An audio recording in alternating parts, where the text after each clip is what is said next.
सत साहिब बंदी छोड़ सतगुरु रामपाल जी भगवान की जय हो। परमपिता परमात्मा सारी सृष्टि के रचनहार, कुल मालिक, असंख्य ब्रह्मांडों के स्वामी, तीनों लोकों में प्रवेश करके सबका भरण पोषण करने वाले एकमात्र जगत गुरु संत श्रोमणी सतगुरु रामपाल जी परमेश्वर जी के चरण कमल में आज दिनांक 17 मार्च 2022 किशनगढ़ साध संगति में दूर दराज से आए हुए हम सभी भाई बहनों की तरफ से परमेश्वर जी के चरण कमलों में कोटि कोटि दंडवत प्रणाम। परमपिता परमेश्वर जी के आशीर्वाद से, उनकी सत प्रेरणा से 3 दिवसीय साध संगति का आयोजन राजस्थान के इस अजमेर जिले के किशनगढ़ में रामनेर की ढाणी के पास भगत रामदेव दास फौजी जी के खेत पे रखा जाना था। सारी तैयारियां हो चुकी थी। गुरुदेव के आशीर्वाद से भगत भाई बहनों के लिए नाश्ते की भी तैयारियां की जा चुकी थी। जो भी जरूरत का सामान था परमात्मा ने इकट्ठा अपने बच्चों को निमित्त बना के करवा दिया था। लेकिन पुण्यात्माओं, हम काल के लोक में हैं और इस काल के जाल को, इसकी चाल को इस पूरी पृथ्वी पे 8.5 अरब की जनसंख्या में से यदि कोई समझ सकता है, या यूं कह लीजिए कि परमपिता परमेश्वर जी ने यदि किसी को सद्बुद्धि बख्शी है तो वो केवल चंद सत्सेवक भाई बहन हैं, जो आज अपने परमेश्वर के संकेतों को, उनके इशारों को समझ के, काल के जाल को समझते हुए अपनी भक्ति और मर्यादाओं को बचाते हुए आज संघर्षरत हैं। और आज जो स्थिति आप और हमारे सामने है, जिन संघर्षों से वो परमपिता परमेश्वर स्वयं लीलामय तरीके से गुजर रहे हैं और उन्हीं के पद चिन्हों पे चलते हुए आज हम उस संघर्ष से गुजर रहे हैं, ये कोई नई बात नहीं है। हजारों साल पहले वर्तमान समय की भविष्यवाणियां हो चुकी हैं उस परमेश्वर के विषय में और उस परमेश्वर के संपर्क में आने वाले उन हंस आत्माओं के विषय में। वरना हम एक ही गुरु के शिष्य हैं, उन्होंने समान रूप से हमें ज्ञान दिया, फिर भला ये विरोध क्यों, किस बात का विरोध। आज दुनिया में जितने भी संत और पंथ हैं, भले ही अपने किन्हीं भी कारणों के चलते उनमें 2 ग्रुप हैं, 3 ग्रुप हैं, लेकिन भक्ति भाव को लेकर आपस में कोई विरोध नहीं। दुनिया का ये पहला पंथ है यथार्थ 13वां कबीर पंथ, जो कि सन 1994 से परमपिता परमेश्वर सतगुरु रामपाल जी भगवान ने शुरू किया। आज इस पंथ में ऐसा क्यों, ये सारी बातें जब हमारे समझ में आएंगी तो पता चलेगा कि इस पृथ्वी पे उस काल भगवान और उस परमपिता परमात्मा के बीच ये सूक्ष्म युद्ध है। हमारे भाइयों ने हमारे ही उस कार्यक्रम को रोका। हालांकि एक बहुत बड़ी विडंबना है, लेकिन परमेश्वर के ज्ञान आधार से हम इन चीजों को समझ सकते हैं कि ऐसा क्यों हो रहा है। फिर भी बाकी भाई बहनों को विश्वास दिलाने के लिए कि ऐसा क्यों हुआ है और ऐसा क्यों हो रहा है, हम बाइबल की एक भविष्यवाणी को लेकर चलेंगे। क्योंकि हमारे जो ईसाई भाई हैं उनको भी यथार्थ रूप में इस बात का नहीं पता है कि बाइबल की भविष्यवाणियां वर्तमान समय में किसके लिए हैं। वो सोचते हैं कि हमारे जो मसीह हैं, जो आने वाले हैं, जो अभी आए नहीं हैं, ये उनके लिए हैं। लेकिन उन नादानों को नहीं पता है कि वो रियल मसीह, जिसे तुम ईसा मसीह मानते हो और जिसकी उम्मीद में आज तुम रुके हुए हो, वो 8 सितंबर 1951 को गांव धनाना, जिला सोनीपत, हरियाणा में संत रामपाल जी महाराज के रूप में धरती पे प्रकट हो चुका है। और काफी समय से, लगभग 27-28 वर्षों से इस आध्यात्मिक क्षेत्र में अपनी आत्माओं को जगा रहा है। आज आपको बाइबल के एक पास्टर का 8 मिनट का वीडियो है। हालांकि वो ज्यादातर भविष्यवाणियों को लेके ही अपना वीडियो बनाते हैं और बहुत सारे उनके वीडियो इतने सटीक बैठते हैं जो हमें ये विश्वास दिलाएंगे कि आज वर्तमान में सतगुरुदेव जी आप और हमारे को सामने खड़ा करके जो संघर्ष करवा रहे हैं, वो संघर्ष उनके आशीर्वाद बिना संभव नहीं है। ये भविष्यवाणियों के अकॉर्डिंग हो रहा है। आप और हम कोई अपनी मर्जी से नहीं कर रहे ये सब कुछ। ये साध संगति उस परमपिता परमेश्वर के मिशन का एक मुख्य हिस्सा है।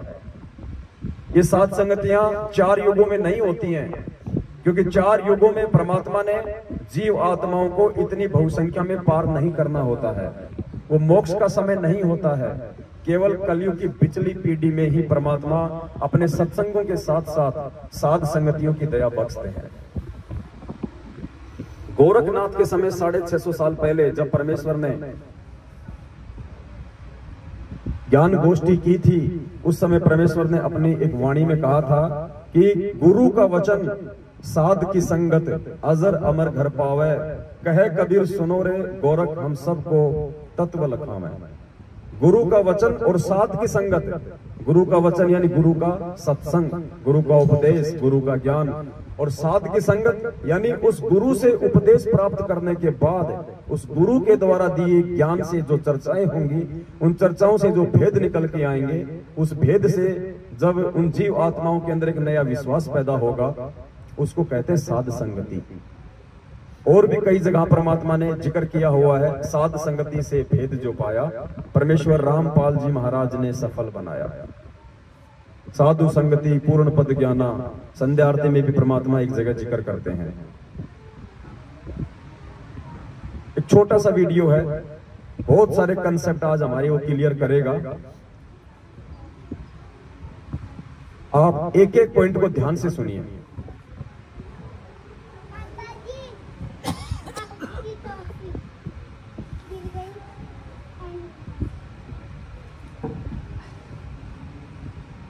ऐसा पता चलता है कि यीशु मसीह के आगमन के पहले बात हो रही है इस पास्टर भाई के द्वारा कि ईसा मसीह के आगमन से पहले पुण्यात्माओं यहां जो स्थिति है वो पूज्य गुरुदेव जी के बारे में बताई जा रही है। क्योंकि असली मसीह का मतलब होता है मालिक, रब, गॉड, सबका भगवान, उसको कहते हैं मसीह, और ईसा उनका नाम था।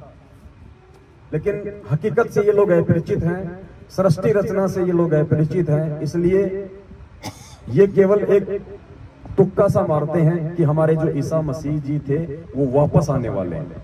लेकिन वो तो परमेश्वर ने आज हमें समझा रखा कि कौन वापस आने वाला है। तो इनके एक एक वचन को आप जी ध्यान से सुनिएगा। ये कह रहे हैं कि ईसा मसीह के आगमन से पहले, आगमन बोले तो सतगुरु रामपाल जी भगवान के इसार जेल से बाहर आने से पहले से ऐसा पता चलता है कि यीशु मसीह के आगमन के पहले वह बहुसंख्यक लोगों को वचन के विरुद्ध और आत्मा के विरुद्ध खड़ा करेगा। कौन खड़ा करेगा? काल भगवान।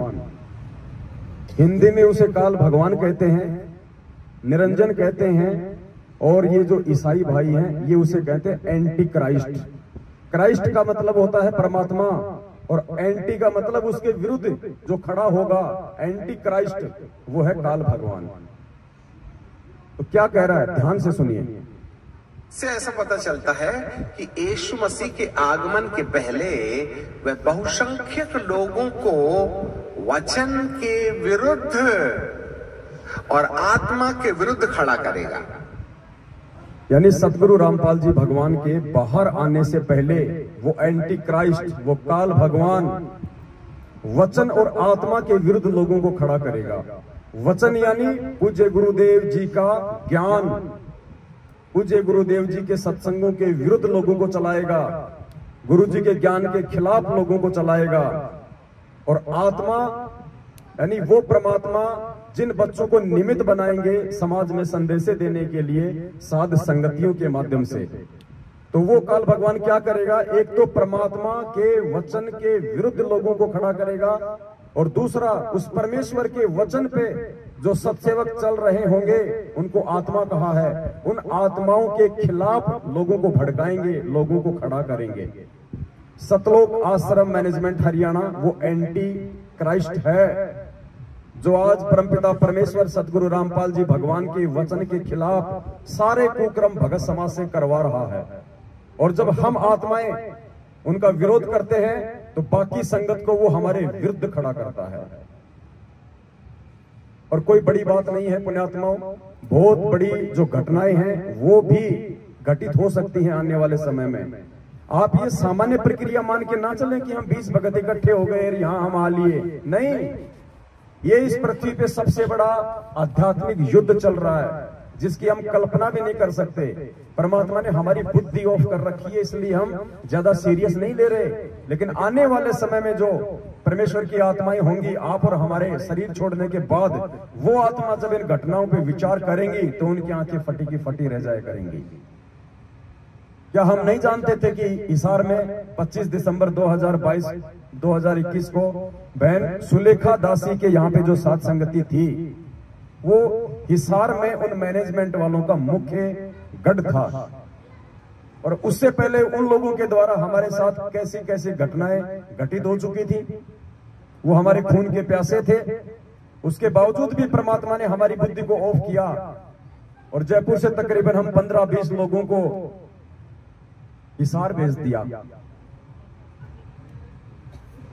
और परमेश्वर ने बुद्धि को इस कदर ऑफ कर दिया कि हमने शाम को लाइव आना था, हम सुबह 6 बजे ही लाइव आ गए और 12 घंटे पहले ही उनको सूचना दे दी कि हम आ चुके हैं आपके शहर में, जो भी करना है कर लीजिए अपनी कार्रवाई। ये परमेश्वर के द्वारा बुद्धि ऑफ की गई थी। आज मुझे कोई 5 करोड़ रुपया दे और कहे तू एक छोटा सा मैसेज डाल के वापस सुलेखा बहन के घर पे चला जा, मैं बोलूंगा भाई साहब कभी होंगे तो मैं 10 करोड़ तेरे को ही दे दूंगा। तो परमेश्वर ने बुद्धि ऑफ की थी। क्यों?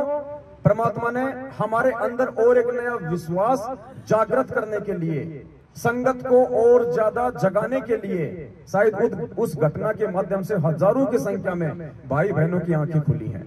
और वो भाई बहन जो साथ संगति में आ रहे थे, रास्ते में थे, जब उनको कैंसिलेशन का पता चला और वो वापस गए, उनका विश्वास और ज्यादा इस परमेश्वर के ऊपर दृढ़ हुआ कि वास्तव में ये सतलोक आश्रम मैनेजमेंट हरियाणा काल भगवान का एजेंट है।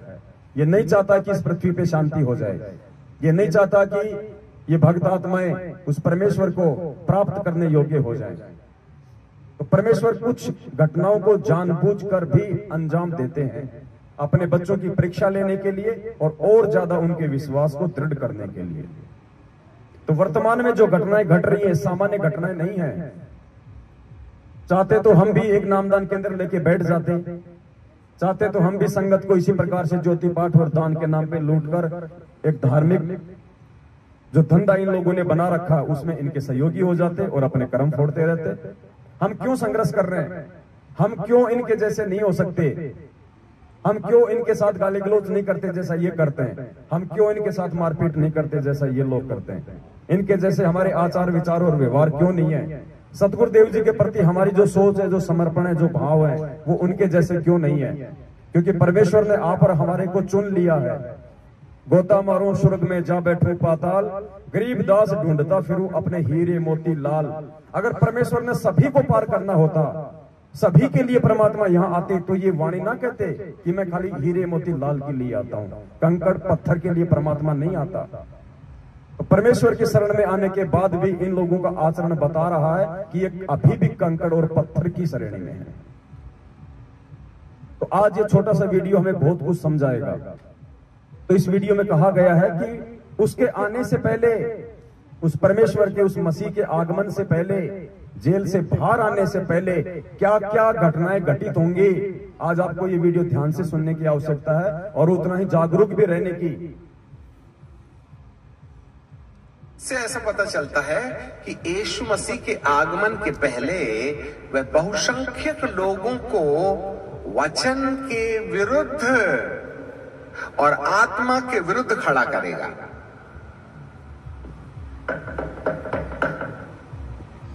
वचन के विरुद्ध और आत्मा के विरुद्ध खड़ा करेगा। अब आगे ये बताएगा कि वचन क्या है और आत्मा क्या है। वचन है वो परमात्मा, वचन है उस परमात्मा का सत्संग, वचन है उस परमात्मा की शिक्षा, और आत्मा वो आत्माएं जो आप यहां बैठे हुए हैं, सत्सेवक जिनको परमेश्वर ने निमित्त बना रखा है, उन आत्माओं के खिलाफ और गुरुदेव के ज्ञान के खिलाफ खड़ा करेगा।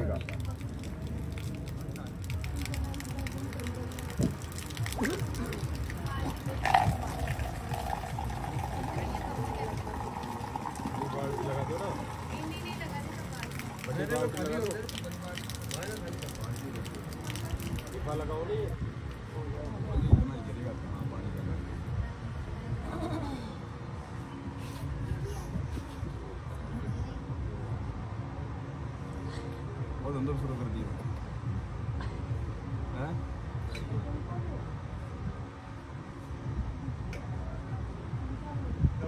वीडियो ध्यान से सुनना। वचन के खिलाफ वो किन लोगों को खड़ा करेगा और आत्मा के खिलाफ वो किन लोगों को खड़ा करेगा। वचन के खिलाफ वो सांसारिक लोगों को खड़ा करेगा, जगत वालों को परमात्मा के खिलाफ खड़ा करेगा, और आत्मा के खिलाफ संगत को खड़ा करेगा, अंदर वालों को खड़ा करेगा। और आज यही स्थिति है। आप हरियाणा चले जाइए, आप देश में कहीं भी चला जाइए, किसी भी संत का जिक्र कर दीजिए, कोई दिक्कत नहीं, किसी को कोई परेशानी नहीं। आप इस पूर्ण परमेश्वर का थोड़ा सा नाम ले लीजिए, पता नहीं क्या क्या सुना देंगे।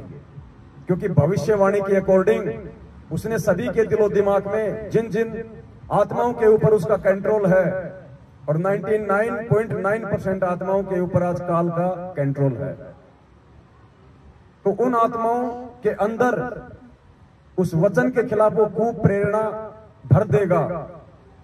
आज इस परमात्मा का नाम किसी को नहीं सुहाता, ये हकीकत है। तो वो जो दुनिया वाले हैं, ज्यादातर संख्या में लोगों को उस वचन के खिलाफ खड़ा कर देगा, संत रूप में आए हुए उस परमात्मा के खिलाफ खड़ा कर देगा, और उस परमेश्वर की संगत को उस आत्मा के खिलाफ खड़ा करेगा, जो आत्मा निमित्त बनके भाई बहनों को जगा रही होंगी। ध्यान से सुनिए। खड़ा करेगा। से ऐसा पता चलता है कि यीशु मसीह के आगमन के पहले वह बहुसंख्यक लोगों को वचन के विरुद्ध और आत्मा के विरुद्ध खड़ा करेगा।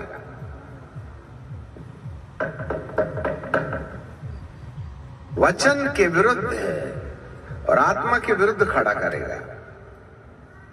वचन के विरुद्ध अन्य जाति लोग खड़े हो जाएंगे, और आत्मा के विरुद्ध अंदर के लोग खड़े हो जाएंगे। लिसन मी केयरफुली, क्योंकि बाहर वालों को पवित्र आत्मा के मामले में कोई आइडिया नहीं है। बाहर वालों को पवित्र आत्मा के मामले में कोई आइडिया नहीं, यानी जो जगत वाले हैं उनको सात संगतियों से कोई लेना देना नहीं, उनको सत्सेवकों के विषय में कोई जानकारी, कोई लेना देना नहीं। सत्सेवक और सात संगतियों के विषय में यदि किसी को जानकारी है तो संगत को है, तो वो संगत वालों को खड़ा करेगा सात संगतियों के विरुद्ध। जैसे 700 भक्तों को गुमराह करके अजमेर के एसपी को परसों ज्ञापन देने के लिए उसने खड़ा कर दिया, हिसार में खड़ा कर दिया, मध्य प्रदेश में खड़ा कर दिया 500 लोगों को सात संगति रुकवाने के लिए, क्योंकि संगत वालों को जानकारी है कि वो पवित्र आत्माएं कौन हैं, ये सात संगतियां क्या हैं, ये सत्सेवक क्या हैं, जगत वालों को नहीं पता है। इसलिए उस पवित्र आत्मा यानी उन सत्सेवकों के खिलाफ वो अंदर वालों को खड़ा करेगा, संगत वालों को, और परमात्मा के खिलाफ बाहर वालों को। वचन के विरुद्ध अन्य जाति लोग खड़े हो जाएंगे, और आत्मा के विरुद्ध अंदर के लोग खड़े हो जाएंगे। लिसन मी केयरफुली, क्योंकि बाहर वालों को पवित्र आत्मा के मामले में कोई आइडिया नहीं है। आइडिया तो हम अंदर वालों को है जो विश्वास करते हैं। इसलिए आत्मा की खिलाफत कलीसिया के अंदर होगी, और कलीसिया मतलब संगत। ईसाई धर्म में संगत को कहते हैं कलीसिया। इसलिए आत्मा की खिलाफत कलीसिया के अंदर होगी, और वचन की खिलाफत कलीसिया के बाहर होगी। अच्छे से याद रखना, बाइबल के विद्रोह में अन्य जाति लोग बोलेंगे, और पवित्र आत्मा के विरुद्ध में कलीसिया के लोग बोलेंगे। इसीलिए बाइबल कहती है कि अंत के दिनों में उसका प्राण घातक घाव अच्छा हो जाएगा। अंत के दिनों में, अब ये अंत का समय चल रहा है, परमेश्वर के आगमन का समय है, ये अंत का समय है। और इस अंत के समय में उस काल भगवान का प्राण घातक हमला तेज हो जाएगा, विस्फोटक हो जाएगा। वो हर संभव कोशिश करेगा उस परमेश्वर के वचन को तुड़वाने का और आत्माओं को भ्रमित करने का। इसीलिए बाइबल कहती है कि अंत के दिनों में उसका प्राण घातक घाव अच्छा हो जाएगा। इससे ऐसे पता चलता है कि पवित्र आत्मा के द्वारा आने वाले बदलाव के विरुद्ध कलीसियाओं के अंदर में बाइबल ज्ञानी विश्वासी कहीं ना कहीं किसी गैर आत्मा के कब्जे में जाकर पवित्र आत्मा का विद्रोह करने लगेंगे। संगत के अंदर जो भाई बहन होंगे वो किसी गैर आत्मा के कब्जे में जाकर और उस पवित्र आत्माओं का विरोध शुरू कर देंगे। कौन सी पवित्र आत्माएं? जो उस परमेश्वर के वचन आधार से संगत में बदलाव कर रही होंगी। बदलाव क्या हो रहा है? परमेश्वर की आरतियां। परमात्मा ने दया करके हमसे जो यथार्थ विधि से जो आरतियां शुरू करवाई हैं कि हम आज से पहले आरती सुन रहे थे या हम आरतियां कर रहे थे। परमेश्वर को भोग लगाना, गुरुदेव को भगवान बताना, दाढ़ी मूछ वाली फोटो को खाली काल्पनिक बताना, ये बदलाव है कलीसिया के अंदर, संगत के अंदर। तो ये कह रहा है कि संगत के अंदर जो बदलाव उस पवित्र आत्मा के द्वारा, उन सत्सेवकों के द्वारा जो शुरू किए जाएंगे, वो संगत को उनके विरुद्ध खड़ा कर देगा। ध्यान से सुनिए। कलीसियाओं के अंदर के द्वारा कि अंत के दिनों में उसका प्राण घातक घाव अच्छा हो जाएगा। इससे ऐसे पता चलता है कि पवित्र आत्मा के द्वारा आने वाले बदलाव के विरुद्ध कलीसियाओं के अंदर में बाइबल ज्ञानी विश्वासी कहीं ना कहीं किसी गैर आत्मा के कब्जे में जाकर पवित्र आत्मा का विद्रोह करने लगेंगे।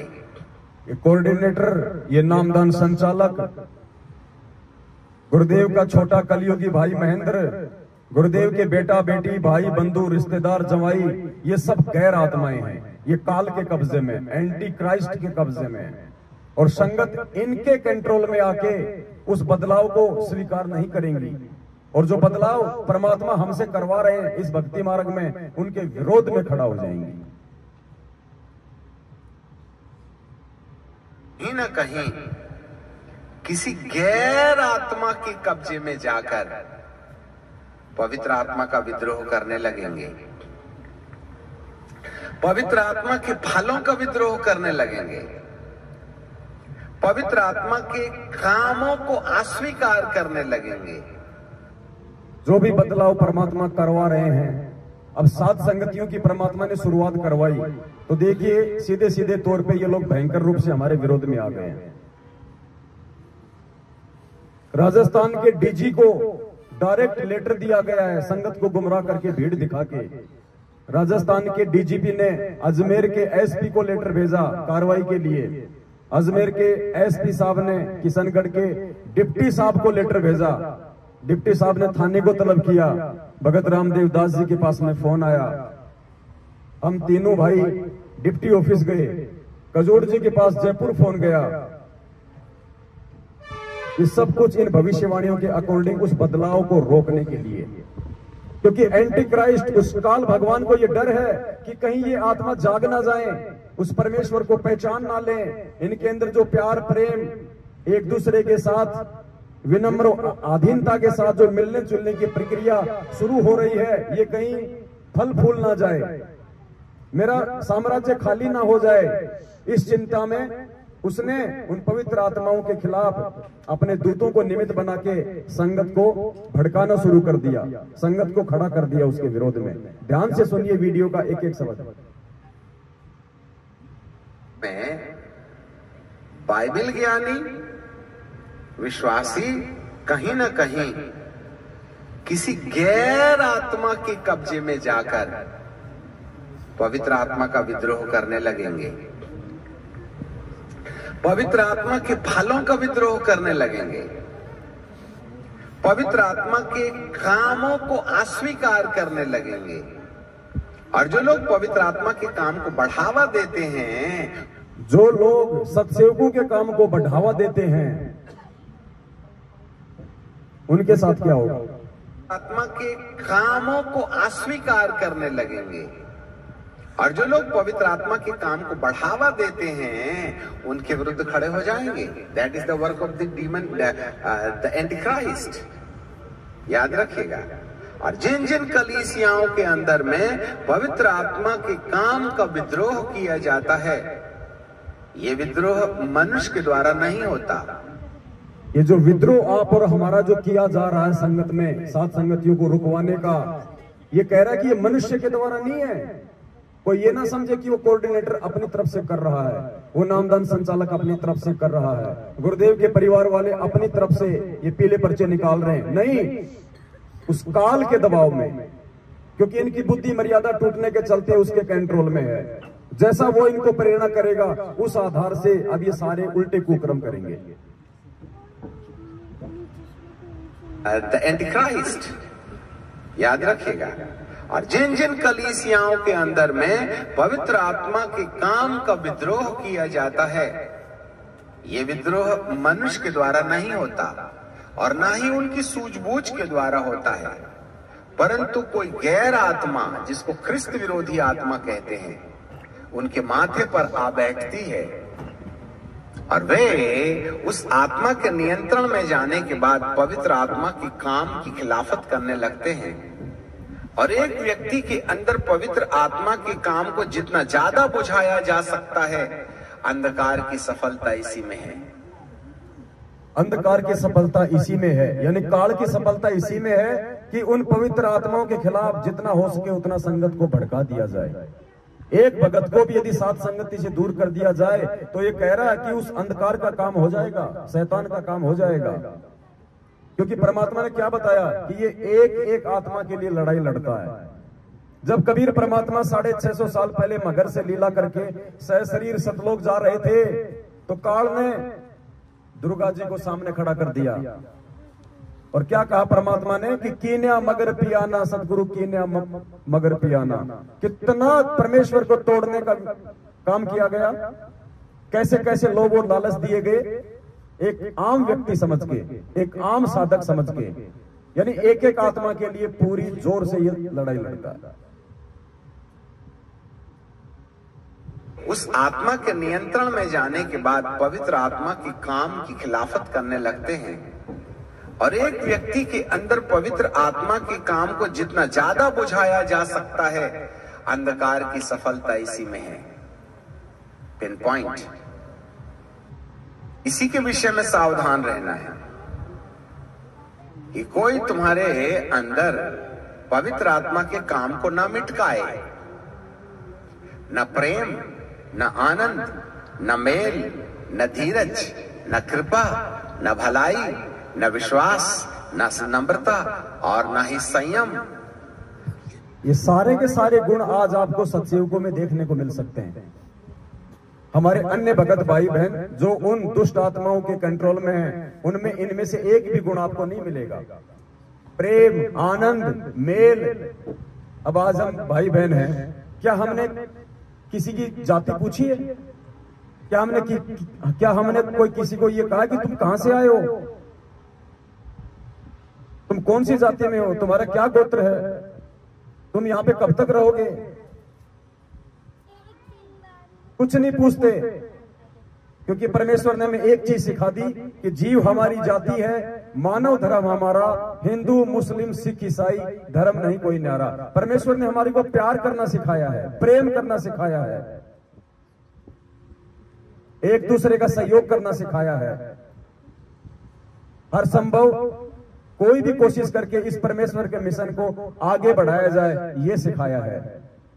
हमारी तरफ से किसी भी की आत्मा को जरा सी भी ठेस ना लगे, ये परमात्मा ने सिखाया है। तो जो 9 ये गुण हैं, ये केवल आपको सत्सेवकों में देखने को मिलेंगे, साध संगतियों में मिलेंगे। और ये 9 गुण और आत्माओं के अंदर ना प्रवेश हो, इसके लिए वो एंटी क्राइस्ट इस सतलोक आश्रम मैनेजमेंट हरियाणा के माथे पे बैठ के और सारे उल्टे कर्म करवा रहा है, सात संगतियां रुकवा रहा है, ताकि परमेश्वर का मार्ग आगे ना बढ़े। ये आत्मा आपस में मेलजोल के साथ ना रहें, एक दूसरे से ना मिले, इनका प्यार प्रेम आगे ना बढ़े, परमात्मा में इनका विश्वास ना बढ़े।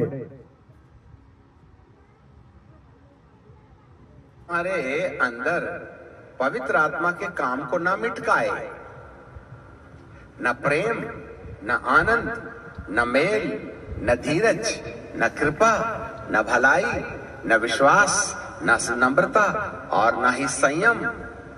ये जो 9 ईश्वरीय अनुभव हैं, पवित्र आत्मा के प्रकाशन से मनुष्य के जीवन में रोशनी पैदा करते हैं और इसी आधार पर आपके शरीर का मुर्दों में से जी उठना तय किया जाता है। शरीर में से मुर्दों का उठना तय किया जाता है। अंदर से परमेश्वर सात संगतियों से हमारी आत्मा को चार्ज कर रहे हैं, रिचार्ज कर रहे हैं, ताकि हम इस काल लोक की झूठी भावनाओं से हटके अपने परमेश्वर में ध्यान लगाएं, सतलोक में हमारी आसक्ति हो, हमारी रुचि हो, और वो ये नहीं चाहता है। पवित्र आत्मा के प्रकाशन से मनुष्य के जीवन में रोशनी पैदा करते हैं और इसी आधार पर आपके शरीर का मुर्दों में से जी उठना तय किया जाता है। जितने प्रतिशत में ये 9 अनुभव होंगे, आपके मुर्दों में से जी उठने वाले शरीर को उतना ही तेजोमय कपड़ा मिलेगा। तेजोमय कपड़ा, नूरी शरीर, और वो केवल सतलोक में है, क्योंकि बाइबल की भविष्यवाणियां हैं। और हम सबको पता है, ईसा मसीह के सूली पे लटकाए जाने के बाद, क्राइस्ट पे लटकाए जाने के बाद 4 दिन बाद जो जिंदा हुआ था और 40 दिन तक ईसा मसीह के रूप में जिसने हजारों चमत्कार किए थे, भगत समाज के अंदर एक विश्वास पैदा किया था भक्ति और भगवान के ऊपर, वो ईसा मसीह जी नहीं थे, वो कबीर परमात्मा था। इसलिए बाइबल की भविष्यवाणियां उस परमेश्वर के लिए हैं। और उसी समय परमात्मा ने भविष्यवाणियां की थी कि आगामी समय में मेरा आगमन किस प्रकार से होगा। जितने प्रतिशत में ये 9 अनुभव होंगे, आपके मुर्दों में से जी उठने वाले शरीर को उतना ही तेजोमय कपड़ा मिलेगा और कलीसिया जितनी तेजस्वी होगी, शैतान का उतना ही जरा जोर से ड्रम बजेगा। कलीसिया जितनी तेजी से जागेगी, शैतान का उतना ही ज्यादा ड्रम बजेगा। संगत जितनी तेजी से जागेगी सात संगतियों से, काल भगवान का उतना ही ड्रम बजेगा। इसलिए ये प्रयास हो रहा है सात संगतियों को रोकने का। पुण्यात्माओं, आज की रात या जहां जहां भी सात संगतियां होंगी, परमेश्वर आप और हमें निमित्त बना के, आप यकीन करना, परमेश्वर की विशेष दृष्टि उस जगह पे होगी। खुद परमात्मा की वाणी है कि जहां जन से महिमा सुनूं वहां मैं गवन करंत, और वो तो नगर अमान है जहां मेरे प्यारे संत। उन पवित्र आत्माओं की बदौलत परमात्मा विनाशकारी समय में उस पूरे क्षेत्र की भी रक्षा करता है। और इस पूर्ण परमात्मा की महिमा वर्तमान में पूरी पृथ्वी पर केवल सात संगतियों के माध्यम से ही गाई जा रही है। और जिन भाइयों को नींद आ रही है वो थोड़ा सा आगे सुन लीजिए, आगे का वीडियो उनके लिए। कि सात संगतियों में आके नींद लेना कितना खतरनाक साबित होगा फिर आगे। तेजोमय कपड़ा मिलेगा और कलीसिया जितनी तेजस्वी होगी, शैतान का उतना ही जरा जोर से ड्रम बजेगा। इसलिए आइए और सतरंजी गरम कीजिए और 10 रुपए डालिए और जाइए और चर्च में बैठ के मच्छर मारते रहिएगा।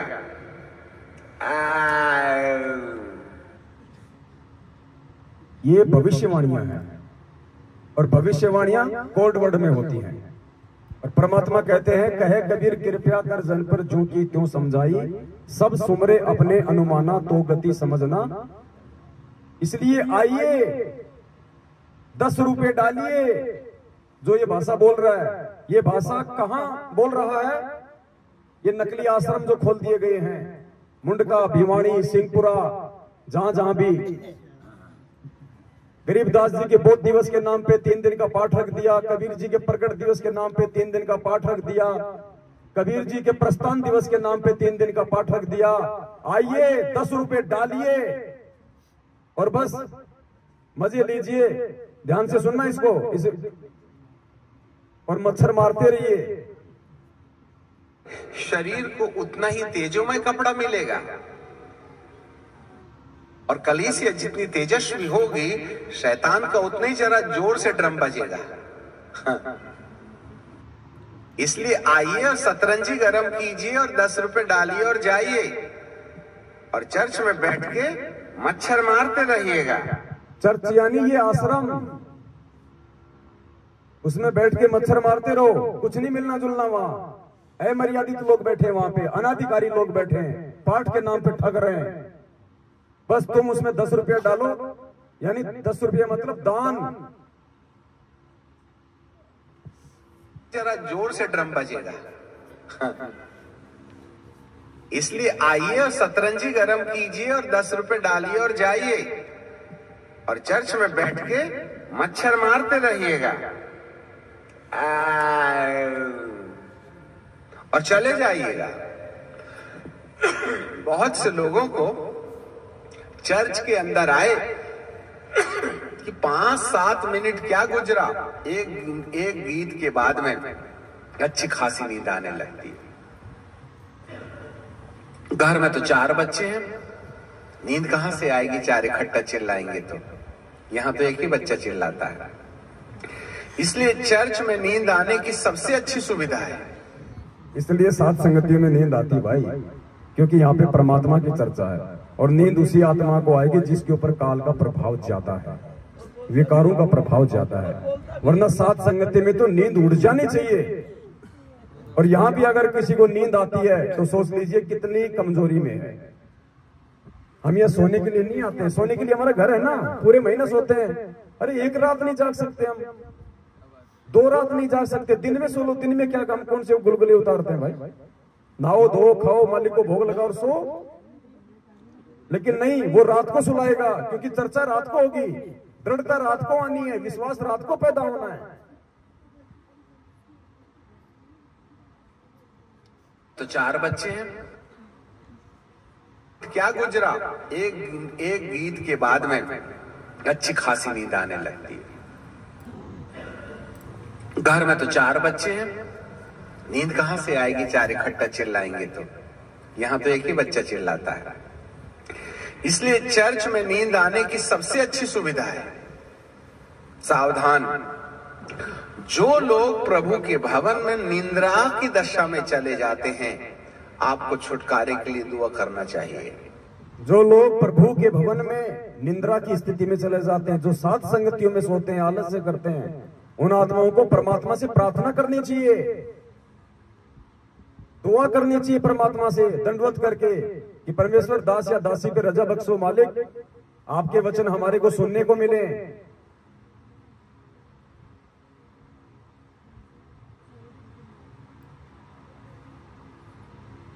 चर्च में नींद आने की सबसे अच्छी सुविधा है। सावधान, जो लोग प्रभु के भवन में निंद्रा की दशा में चले जाते हैं, आपको छुटकारे के लिए दुआ करना चाहिए। क्योंकि जरूर कोई ना कोई ऐसी आत्मा है जो आपकी आंखों को डुबडुबा देती है या मच्छर की ओर ध्यान दिला देती है। एंटी क्राइस्ट कोई काला पीला नीला हरा गोली आदमी नहीं है। काल एंटी क्राइस्ट कोई काला पीला नीला हरा आदमी नहीं है। और परमात्मा ने क्या कहा? वो वस्तुओं के माध्यम से प्रकट होता है। काल स्वयं प्रकट नहीं होता है, परमात्मा प्रकट होते हैं। काल कभी प्रकट नहीं होता। 2 व्यक्तियों के बीच में पैसों के लेके झगड़ा हो गया, वो पैसे के रूप में प्रकट हो गया। अच्छी खासी मालिक के साथ संगति हो रही थी, ऊपर से पानी का धार कूद पड़ी, वो पानी की धार के रूप में प्रकट हो गया। हमारा ध्यान आकर्षित ना हो पाए शब्दों पे, चर्चा में विघन डालना, वो ऐसी घटनाओं के माध्यम से वो प्रकट होता है। नींद आ जाएगी, वो निंद्रा के माध्यम से हो गया प्रकट। इसीलिए गुरु जी क्या कहते हैं, इस तन में मन मूर्ति देखो। संध्या आरती में पढ़ते हो ना, इस तन में मन मूर्त देखो। यानी परमात्मा कहते हैं कि भगत तुझे इस ज्ञान आधार से अपने शरीर में स्वयं उस काल को खोजना पड़ेगा कि तेरी कौन सी वो क्रिया है जिससे कि वो काल अपना दाव खेल रहा है। दो भगत आपस में मिल गए, तीसरे की चर्चा कर रहे हैं, विचार करना चाहिए। वो निंदा के रूप में काल प्रकट हो रहा है, दोनों के कर्म फोड़ रहा है। सत्संग सुनते समय नींद आ रही है, मंत्र करते समय नींद आ रहे हैं, वो काल प्रकट हो रहा है आलस्य के रूप में। इस तन में मन मूर्त देखो, क्योंकि शरीर में है ना काल का वास, परमात्मा का भी इसी में वास है। कौन सा हमारा वो कर्म है जो परमेश्वर कर रहा है, कौन से कुकर्म की प्रेरणा काल कर रहा है, तो ये हमने स्वयं जांचना पड़ेगा। इतना आगे हमने ज्ञान को आधार बना के बढ़ना पड़ेगा, अवलोकन करना पड़ेगा, हमने ऑब्जर्वेशन करना पड़ेगा ज्ञान आधार से। जो आपकी आंखों को डुबडुबा देती है या मच्छर की ओर ध्यान दिला देती है। एंटी क्राइस्ट कोई काला पीला नीला हरा आदमी नहीं है जिसके सींग होंगे, बड़े बड़े दांत होंगे, उल्टे पैर होंगे, गाल में बाल होंगे। वरन व्यक्ति वस्तु स्थिति के अंदर में वह हमें पवित्र आत्मा की प्रति बेपरवाह लापरवाह करके आपके जीवन के अंदर में ईश्वरीय आचरण नहीं आना चाहिए, इस प्रयास में वो लगा रहेगा, जिससे कि तुम्हारा पुनरुत्थान ना होवे, जिससे कि तुम्हारा पुनरुत्थान ना होवे। Hallelujah, praise the Lord. यही है ख्रिस्त विरोधी आत्मा। सावधान रहो, धार्मिकता का त्याग हो जाएगा। अर्थात जब लोग वचन के अनुसार चलने से अपने आप को इनकार कर देंगे, जब लोग वचन के अनुसार चलने से अपने आप को इनकार कर देंगे। आज 90% संगत जो मैनेजमेंट के कब्जे में है, उन्होंने इनकार कर दिया है गुरुजी के ज्ञान आधार से चलने से, गुरुजी के वचन अनुसार चलने से। कब कहा परमात्मा ने दोगली राजनीति करो, कब कहा परमात्मा ने आरक्षण के लिए लोगों की लड़ाई में उनका साथ दो, कब कहा परमात्मा ने गैंगस्टरों की सीबीआई जांच का साथ दो, उनकी रैली और धरनों में जाओ, उनको 5-5 लाख रुपए का चंदा दो। कब कहा परमात्मा ने आरक्षण में 16-16 लाख का चंदा दो। कब कहा परमात्मा ने तुम देह दान करो, रक्त दान करो, पिंड प्राण जिन दीने दाना, गरीबदास जाको कुर्बाना। गरीबदास जी कह रहे हैं कि नालायक, तुझे खुद ये पिंड ये प्राण उस परमात्मा ने दान में दिया है, और दान में दी गई वस्तु को दान करने का तेरा कहां अधिकार है। लेकिन वो भटकाएगा, वो भरमाएगा, वो शंका पैदा करेगा, वो तोड़ेगा, उसका यही काम है। सावधान रहो, ये ख्रिस्त विरोधी आत्मा। सावधान रहो, धार्मिकता का त्याग हो जाएगा। अर्थात जब लोग वचन के अनुसार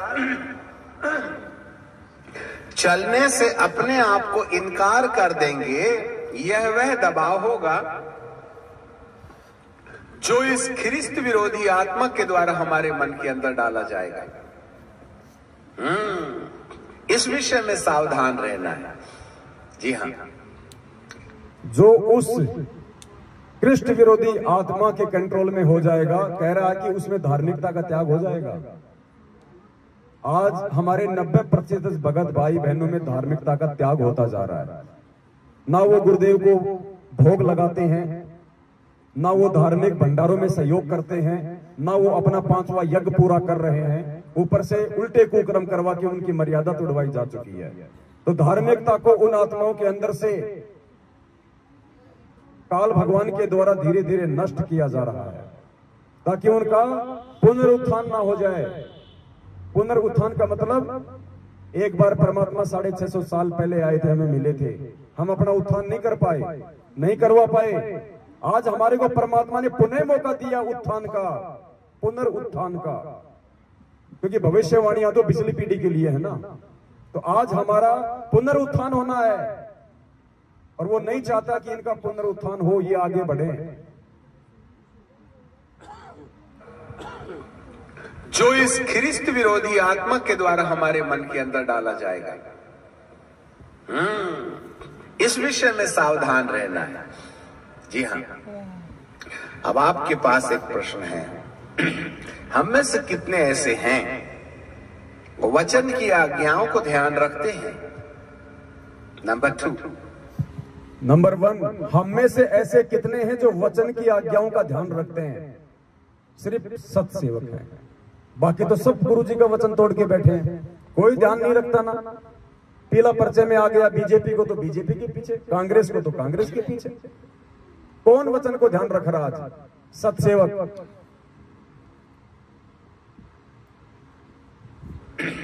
हम में से कितने ऐसे हैं वो वचन की आज्ञाओं को ध्यान रखते हैं? नंबर 2, पवित्र आत्मा के संपर्क में बने रहते हैं। नंबर 2, पवित्र आत्मा के संपर्क में बने रहते हैं, यानी सत्सेवकों के संपर्क में बने रहते हैं। यानी ऐसे कितने हैं जो सात संगतियों से जुड़े हैं? नंबर 2, पवित्र आत्मा के संपर्क में बने रहते हैं। नंबर 3, पवित्र आत्मा को वचन के अनुसार हमारा जीवन बदलने की अनुमति देते हैं। पवित्र आत्मा को वचन के अनुसार हमारा जीवन बदलने की अनुमति देते हैं, यानी वो सत्सेवक जो परमेश्वर के वचन आधार से आत्मिक उत्थान की जानकारी संगत को दे रहे हैं, यथार्थ भक्ति विधि की, धार्मिक यज्ञ की, भंडारों की, उसके अनुसार कितनी आत्माएं हैं जो उनका सहयोग करती हैं। जैसा वो कहते हैं ज्ञान आधार से, वैसा उनको फॉलो करती हैं। संपर्क में बने रहते हैं। नंबर 3, पवित्र आत्मा को वचन के अनुसार हमारा जीवन बदलने की अनुमति देते हैं। ये सावधान लोग हैं। ना रे बाबा ना, मैं अपने होठों को बुराई करने से, जो अपने भले दिन देखना चाहता है, जो अपने अच्छे दिन देखना चाहता है, वह अपनी जीभ को बुराई से रोक रखे। जो अपने अच्छे दिन चाहता है, जो अपने भले दिन चाहता है, वो अपनी जीभ को बुराई करने से रोके। गुजरात की सात संगति में 5 घंटे पूरी रात परमात्मा ने निंदा और चुगली के ऊपर ही वीडियो बनवाया था, अपनी जीभ को कंट्रोल करने के लिए। क्योंकि अब हमारी स्थिति तीसरे लेवल पे है। प्रथम लेवल हमारा था बरवाला कांड, 3 साल हम उसमें लगे। उसके बाद का समय था गुरु को परमात्मा साबित करना, गुरु गोविंद के बीच के भेद को मिटाना। वो मिट गया, समझने वाले समझ गए। और अब आत्मिक उत्थान की ओर 1 महीने पहले से परमात्मा दास को निमित्त बना के संदेश दिलवा रहे हैं। जयपुर में जब दास ने वीडियो बनाया था अजोड़ भगत जी के वहां घर पे, जब वहां पे मधु बहन भी आई हुई थी, तो क्या संदेशा दिलाया था कि पुण्य आत्माओं, अब हमने ये 2022 शुरू हो चुकी है, अपने आत्मिक उत्थान की ओर आगे बढ़ना है। ये वही समय है भविष्यवाणियों का। भले दिन देखना, ये सावधान लोग हैं। ना रे बाबा ना, मैं अपने होठों को बुराई करने से, जो अपने भले दिन देखना चाहता है, जो अपने अच्छे दिन देखना चाहता है, वह अपनी जीभ को बुराई से रोक रखे। इसका मतलब है बुराई करने वाला अपने पैर में कुल्हाड़ा मारता है और खुद ही ऑटो रिक्शा में हॉस्पिटल जाता है। रामचंद्र जी भी उसी परमात्मा का बच्चा, लेकिन देख लो कहां पहुंच गया, सात संगतियों से दूर हट गए। ये सर्वविदित है, वापस आने की स्थिति में नहीं है। ये भविष्यवाणियां हैं, ये कोई बच्चों ने नहीं लिखी हैं, ये परमात्मा ने लिखवाई है। और आगे चल के ऐसी आत्माएं हजारों वर्ष जब ये भक्ति चलेगी तो ये एग्जाम्पल के रूप में रहेंगी। साधु सज्जन सोना टूट जुड़े सो बार, दुर्जन कुंभ कुम्हार के एक धक्के दरार। गुरुद्रोही की उपाधि, गुरुद्रोही का उदाहरण संजय दिल्ली वाला ले बैठा। राग द्वेष और ईर्ष्या का उदाहरण रामचंद्र ले बैठा। षड्यंत्रकारी और धोखेबाजी का उदाहरण सतलोक आश्रम मैनेजमेंट हरियाणा ले बैठा।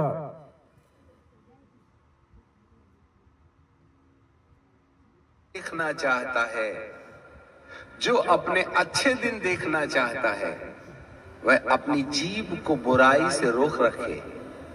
इसका मतलब है बुराई करने वाला अपने पैर में ही कुल्हाड़ा मारता है और खुद ही ऑटो रिक्शा में हॉस्पिटल जाता है। आप खुद ही अपनी टांग काट डालते हैं। बुरा दिन देखना है तो खूब बुराई करो और भले दिन देखना है तो जीभ को बुराई से रोक रखो।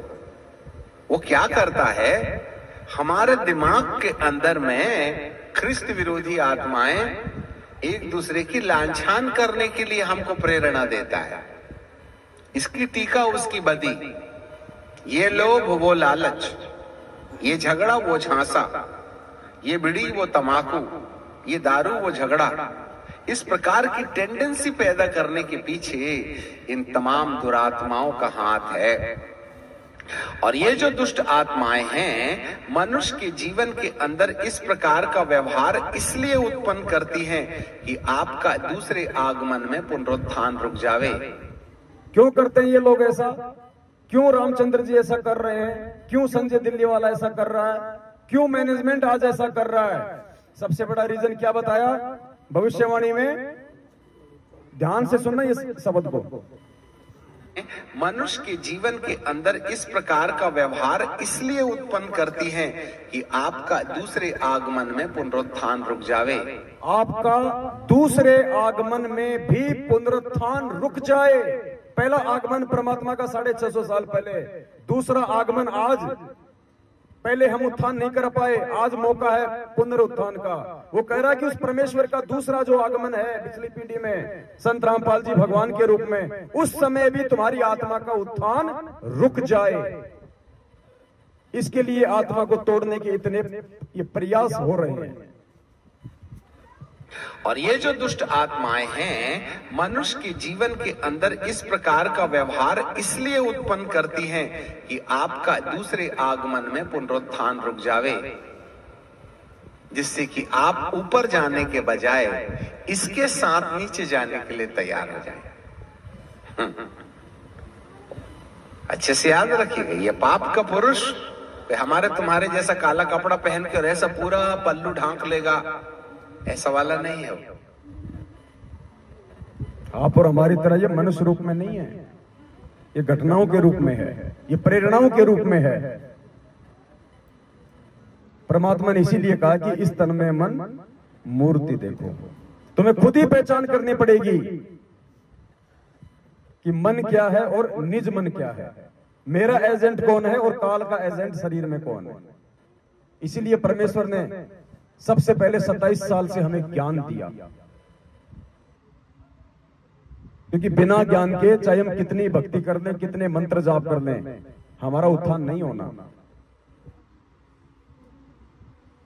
तो एक छोटा सा वीडियो था जिसके माध्यम से परमात्मा ने दास को प्रेरणा की और वर्तमान वस्तु स्थिति को लेकर भविष्यवाणियों के आधार से आप जीव तक संदेशा पहुंचाना जरूरी था।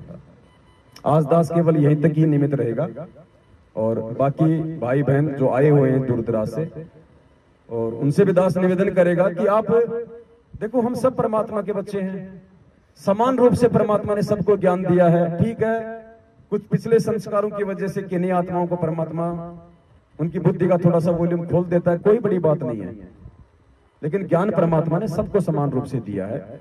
हम सबको बोलना भी आना चाहिए, हम सबको आपस में खुल के बातें करना भी आना चाहिए। हम अपने बाप के विषय में बात करने से समझाएं, शर्माएंगे, घबराएंगे, क्या होगा? निंदा चुगली हमने किसी की करनी नहीं, ना हम किसी की करते, परमात्मा की महिमा गाते हैं। परमेश्वर के ज्ञान आधार से सत्संगों को सामने रख के अपने आत्मिक उत्थान की ओर आगे बढ़ते हैं। हम कैसे एक नेक भगत बने, हम कैसे एक नेक इंसान बने, हमारे अंदर जो गुण उत्पन्न परमात्मा करना चाहता है वो कैसे उत्पन्न हो, एक दूसरे से हम यही तो सीखने आते हैं यहाँ पे। अब देखो, यहाँ कोई किसी का झगड़ा नहीं, कोई राग द्वेष नहीं, कोई किसी की निंदा चुगली नहीं, तीसरे की यहाँ कोई बात नहीं करता, प्रेम से भंडारा करते हैं, भगवान को भोग लगाते हैं, आपस में मिलकर भगवान की चर्चा करते हैं, प्यार प्रेम से अपने अपने घर पे चले जाएंगे। कितने प्यार से भाई ने आपके लिए 2-2 हलवाई बुलाकर बूंदिया उतारे थे, इतने खुश हो रहे थे उस दिन। और क्या कहा इन्होंने कि अगर उस भगवान का भगत प्रसन्न हो गया तो समझ लेना भगवान प्रसन्न हो गया।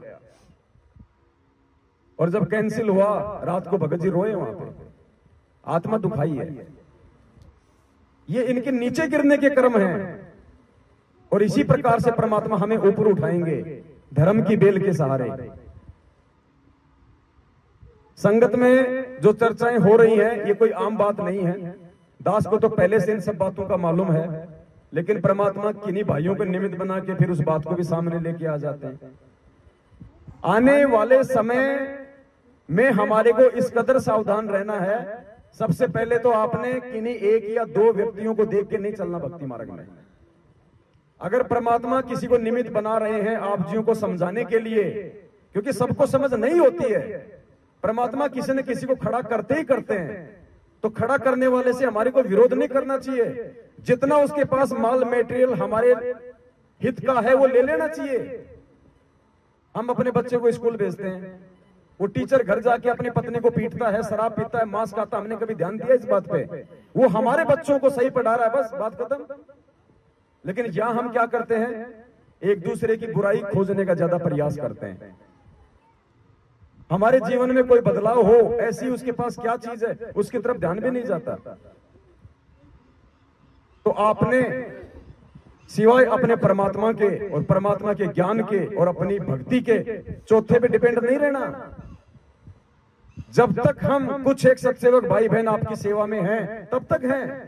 जिस दिन हमारा काम पूरा हो जाएगा, परमात्मा हमें नीचे बैठा देगा, हमारी सेवा समाप्त। हमेशा थोड़े ना आपको एक दूसरे की पूंछ पकड़ के परमात्मा चलवाएगा। अरे गाड़ी बंद हो गई और बैटरी भी लग रही है, सारे काम है और उसको धक्के की जरूरत है, तो उसको एक बार धक्का मरवाया जाता है, फिर स्टार्ट हो जाती है। उसके बाद थोड़ा ना उसके धक्का ही मारते रहना है। तो परमात्मा ने कुछ सत्सेवकों को, कुछ पवित्र आत्माओं को निमित्त बना के आपको धक्का सा मरवाया है, जो खड़े हुए थे एक जगह पे। लेकिन अब जब गाड़ी स्टार्ट हो गई, अब खुद चलना है भाई आगे। तो आने वाले समय में काल भगवान का जो दबाव बढ़ेगा, क्योंकि उसको पता है कि बड़ी तेजी से आत्माएं मेरे काल से निकल रही हैं। ये क्यों प्रयास किया जा रहा है? गुरुजी के नाम का लेटर निकलवा के राजस्थान के डीजीपी साहब को दिया जा रहा है, 7 संगतियां रुकवाई जा रही हैं। हम किसकी जेब काट रहे हैं भाई? अखबारों में हमारे खिलाफ ठग हैं, चोर हैं, संगत को लूट रहे हैं, जगत वालों से पैसे इकट्ठे कर रहे हैं। सबूत कुछ भी नहीं है, फिर भी मीडिया झूठा लिख रहा है। प्रशासन हमारी अनुमति को रोक देता है ऐसे झूठे लोगों के इशारों पे, क्योंकि ये काल का लोक है, वो सब काल के अंडर में है। उनका आपस में कोई टकराव नहीं, कोई विरोध नहीं। हमारे अच्छे कामों को रोकने में सब एक हो जाएंगे। तो आने वाले समय में पुण्यात्माओं, हो सकता है हमारी सेवा ज्यादा समय की ना हो, इसलिए अब आपको अपने स्तर पे इस आध्यात्मिकता में ऊपर उठना है। और जो प्लानिंग जो हो सकती है काल भगवान की, खैर वैसे तो मालिक साथ में है, लेकिन फिर भी परमात्मा पता नहीं किस किस प्रकार से सबकी परीक्षा लेगा। जो प्लानिंग की जा रही है वर्तमान में सतलोक आश्रम मैनेजमेंट हरियाणा द्वारा काल प्रेरित होके, वो यहां तक की प्लानिंग है कि पवन का मर्डर हो जाए और वो मर्डर का मुकदमा संत रामपाल जी महाराज पे लग जाए। आप लोगों को पहले दास आगाह कर रहा है। अगर इतना भी हो जाए, मैं ये नहीं कहता कि ऐसा हो जाएगा, लेकिन आप लोगों के लिए है। अगर ऐसा भी हो जाए तो आपने किसी के ऊपर आश्रित होकर नहीं चलना है कि बस वो चला गया तो हमारा सब कुछ चला गया, अब हमें कौन बताएगा, क्या समझाएगा, अब हम कैसे साथ संगति करेंगे, अब क्या होगा। यानी कुछ आत्माओं के साथ इस कदर भी घटनाओं को अंजाम दिया जा सकता है आने वाले समय में। वैसे तो सिर पे साई सत्य है, तो को क्या भय रे। हाथी पे बैठने के बाद परमात्मा कहते हैं कुत्ते तो 1000 भोंको चाहे लेकिन बिगाड़ कुछ नहीं पाएंगे। लेकिन हमारी परीक्षा है, ये वो समय नहीं है कि परमात्मा लेके हाथी 2-4 भक्तों को बैठा के अब ऊपर वाला में चक्कर काटेंगे कि लो साहब वो परीक्षा हो रही है। नहीं, देश काल और परिस्थिति के अनुसार होती है। हर आत्मा के परमात्मा भिन्न भिन्न तरीके से लेगा परीक्षा।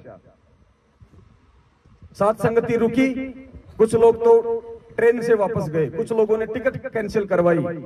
उनके मन में क्या भाव उत्पन्न होते हैं, वो उनकी परीक्षा है।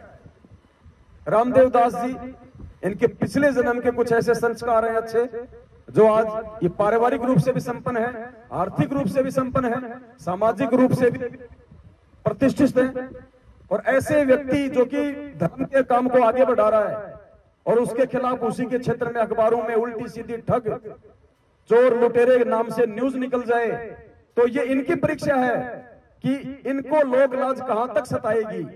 ये क्या सोचते हैं कि भाई बंधु भी, क्योंकि सब हमारे विरोध में है ये ज्ञान लेने के बाद, और न्यूज तो आएगी तो छानी रहती नहीं, बुराई तो सबसे ज्यादा और सबसे पहले फैलती है।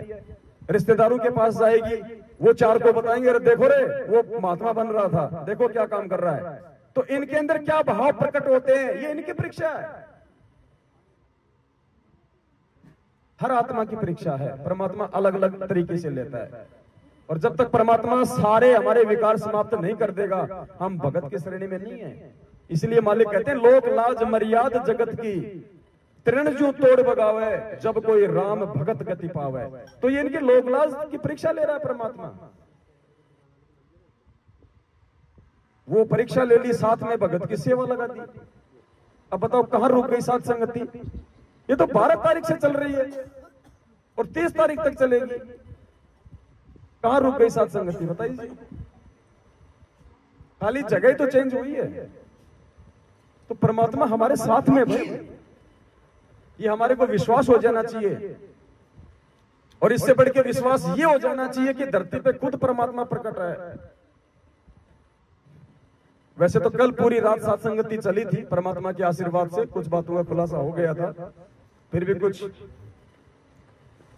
नए भाई बहन हैं, थोड़ा सा क्योंकि वीडियो अभी हमने डाले नहीं है, कुछ पाबंदियां हैं, इसकी वजह से साथ संगति समाप्ति के बाद ये सारे वीडियो डाले जाएंगे। तो भाई धरती पे परमात्मा प्रकट है।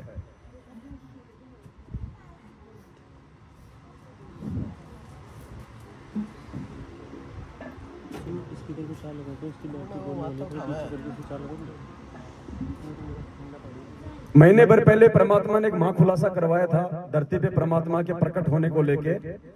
एक जो शब्द था कि भाई अर्धरात्रि बीत गई, सौपन में दिखे घनश्याम, इंद्र दमन एक मंदिर बनवा दे, जगन्नाथ हो जिसका नाम। फिर आगे इसमें छुआछात को लेके परमात्मा ने किया, और फिर क्या कहा, इतनी जल्दी सच साहेब आ रही है ना अभी, तो इसको लगा। तो शब्द के माध्यम से परमात्मा ने यह साबित करवाया था कि धरती पे आज वही कब्र परमात्मा संत रामपाल जी भगवान के रूप में प्रकट है।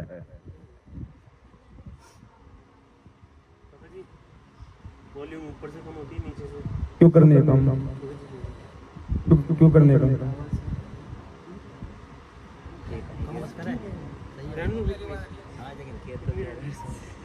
ये तो 2 घंटे से कितनी तो है।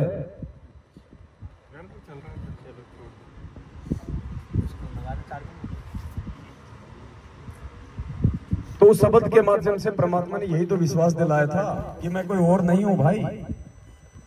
अब उस समय परमात्मा ने वहां पे छुआछात को समाप्त करवाया था, और उस मंदिर में छुआछात को समाप्त करके परमात्मा ने जगन्नाथ के मंदिर के पांडे के साथ, जो कि ब्राह्मण था जाति से, और परमात्मा उस समय धानक कुल में आए हुए थे, उस पांडे के साथ परमात्मा ने 650 साल पहले एक ही थाली में भोजन किया था और छुआछात को तोड़ा था। आज भी जगन्नाथ के मंदिर में छुआछात नहीं है, परमेश्वर के आशीर्वाद से। तो उस समय पांडे के साथ में एक ही पत्तल में किसने भोजन किया था? कबीर जी ने। और फिर क्या कहा उस शब्द में परमात्मा ने कि एक पत्तल में दोनों जी में पांडा गुलाम रामपाल। स्पष्ट किया परमात्मा ने कि भाई वो मैं जिम रहा था उसके साथ। अपनी निंद्रा तोड़ दो। गांव धनाना, जिला सोनीपत, हरियाणा का किसान का बेटा मत समझो। लीला तो पता नहीं परमात्मा क्या क्या करते हैं, और आज से पहले कैसी कैसी लीलाएं की है परमात्मा ने। गुरुदेव ने बताया कि द्रौपदी को आगामी संकट से बचाने के लिए, उससे दान लेने के लिए भगवान ने अंधे की लीला की, कोई पहचान नहीं सका उसको। तो ऐसा ही एक महाप्रमाण आज एक शब्द के माध्यम से आपके सामने रखा जाएगा, क्योंकि परमेश्वर के हर शब्द के अंत में एक महाखुलासा होता है, एक गहरा संकेत छुपा होता है। तो ये शब्द है परमात्मा का, साहेब कबीर आजा आत्मा तोहे पुकारती, तेरे हाथ में चाबी ओ सतगुरु शतलोक दवार की। इसके लास्ट की ये चौपाई है, ध्यान से सुनना इसको।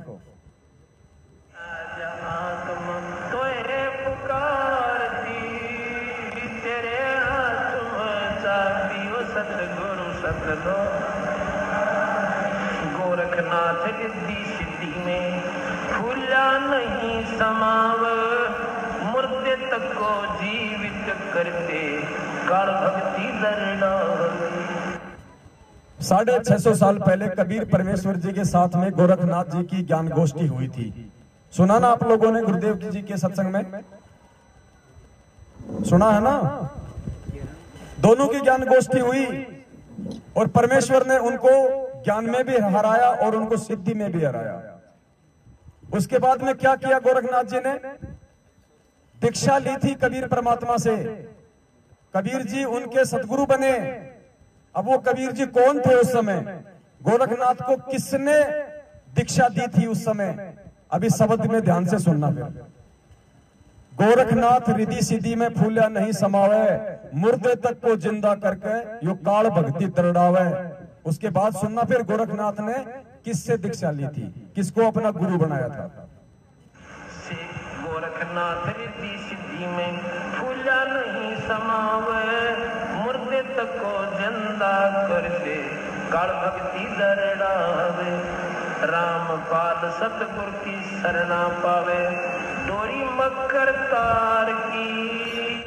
किसकी शरणा पाई थी? रामपाल सतगुरु की शरणा पावे, डोरी मकर तार की। उनको सतनाम तक दिया था परमात्मा ने। तो ये हर शब्द के अंत में एक आपको रहस्य मिलेगा। आज से पहले हमारे में से किसी के भी समझ में नहीं आ रही थी ये बातें।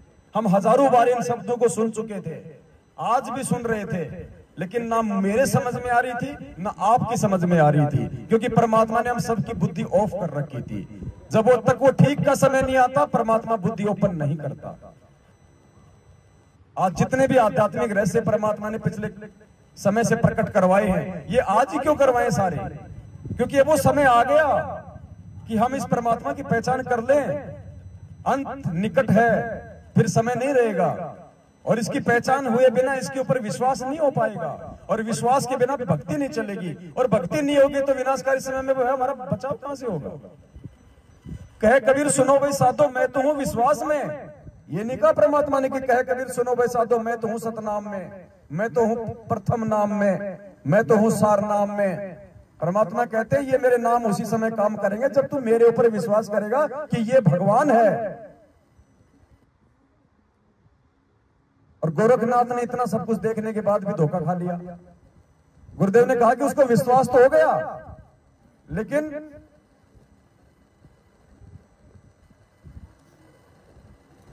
और फिर वो धोखा खा गया।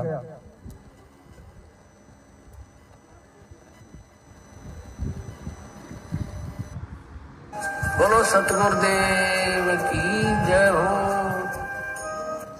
और गरीबदास जी महाराज कहते हैं चारों युग के योग को भाई खाए जा रहा था काल, और सतगुरु नाम सुनाइया जब टूटा जंजाल। कबीर साहब ने नाम दिया जब उसका झंझट मिटा गोरखनाथ जी का, कि गोरखनाथ जी चारों युग में योगी रहा। अब कुछ दिनों के बाद जब ये समाप्त हो जाएगी आपकी सिद्धि, आप दोबारा इस जन्म मरण के चक्कर में आओगे। अब भी गोरखनाथ जी की जो करनी कर रखी है उसके मन में विश्वास इतना जरूर होगा कि सत नाम सत रास्ता कबीर साहब का है, लेकिन पूर्ण विश्वास नहीं हो पाया। इसकी वजह से उसको एक गेड़ा फेर देगा कबीर साहब। कहते हैं गोरखनाथ जी जब सतयुग शुरू होगा उसमें 1 लाख वर्ष तक दिल्ली का राज करेंगे और ब्रह्मचारी रहेंगे। 1 लाख अपने आत्मा विचार करने की बात है। गोरखनाथ जी भी हमारे ही गुरु भाई थे, हमारा ही गुरु भाई था गोरखनाथ। और आज परमात्मा ने हमारे को मौका दे दिया आत्म कल्याण के लिए। गोरखनाथ को नहीं मिला मौका। जब सतयुग आएगा इस कलयुग के बाद 1 लाख साल दिल्ली का राज करेगा, और फिर क्या होगा? परमात्मा ने सारा विधान बता दिया। राज करेगा 1 लाख साल, तो मालिक कहते हैं तपेश्वरी सो राजेश्वरी और राजेश्वरी सो नरकेश्वरी। तो ये आज मौका है यहां से निकलने का, छूटने का, ये नहीं मिलेगा मौका बाद में। और काल भी उतना ही जबरदस्त प्रयास करेगा इस मार्ग को भ्रष्ट करने का, खंडित करने का, लेकिन उसके ऊपर उसका भी बाप बैठा हुआ है जिसका पंजा आप और हम सबके ऊपर है निरंतर। इसलिए घबराने की जरूरत नहीं है। गुरुदेव ने एक सत्संग में कहा कि परिस्थितियां ऐसी पैदा करेगा काल कि बस सर्वनाश होने वाला है, लेकिन परमात्मा ने कहा कि तुम विश्वास रखना उस समय, फिर देखना।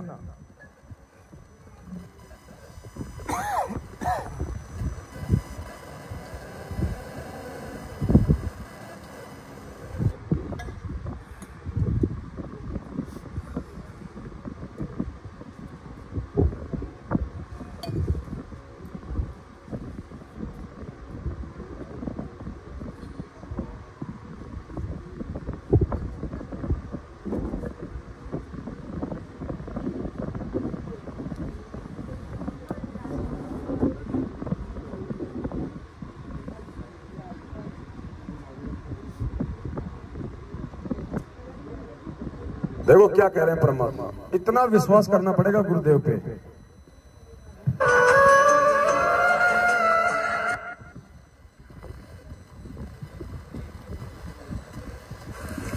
अपना हमारा इतना दिल कमजोर हो चुका है कि हम वहां तक बुद्धि उठती नहीं ना, दिल डटता कि हम भगवान को इतना विश्वास कर सके।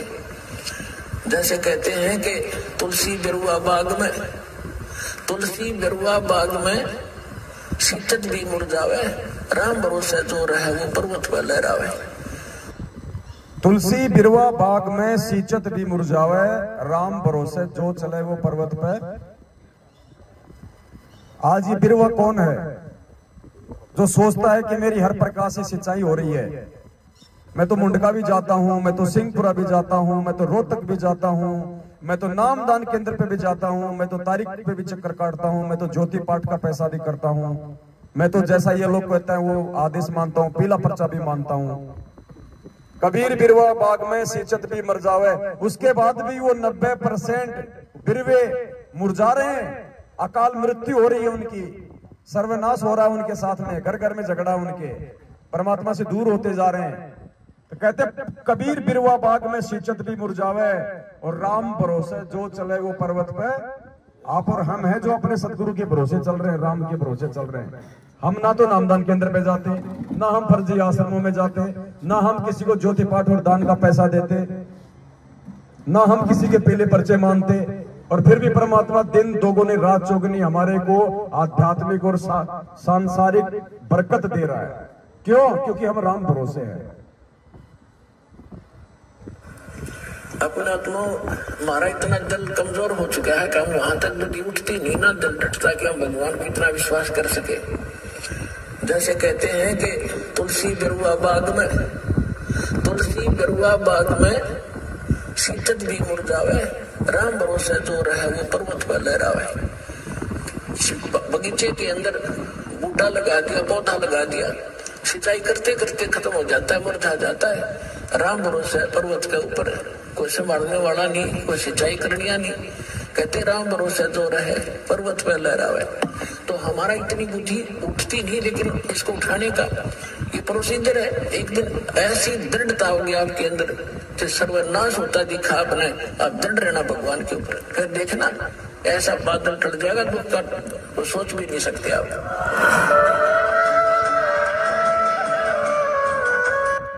तो बात यहाँ पे आती है दृढ़ता की, और ये दृढ़ता बिना विश्वास के नहीं आ सकती, और ये विश्वास बिना सतगुरुदेव जी के सत्संगों के नहीं आ सकती, और बिना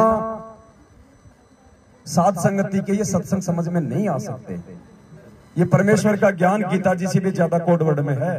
अगर इतना आसान होता तो गरीबदास जी का ग्रंथ यही था 3 साल से, हर कोई उसको खोल के बैठ जाता। किसी ने एक वाणी का शरणार्थ भी ढंग से नहीं किया आज तक। तो भाई ये परमात्मा है जो आप और हमें मिला हुआ है। अब इतना ज्ञान देने के बाद, शिक्षित करने के बाद, पिछली पीढ़ी में जन्म देने के बाद, अब ये खुल के छाती फाड़ के नहीं दिखाएगा हनुमान की तरह कि मैं ही हूं। इतनी बुद्धि विवेक हमारे अंदर भी होनी चाहिए। अब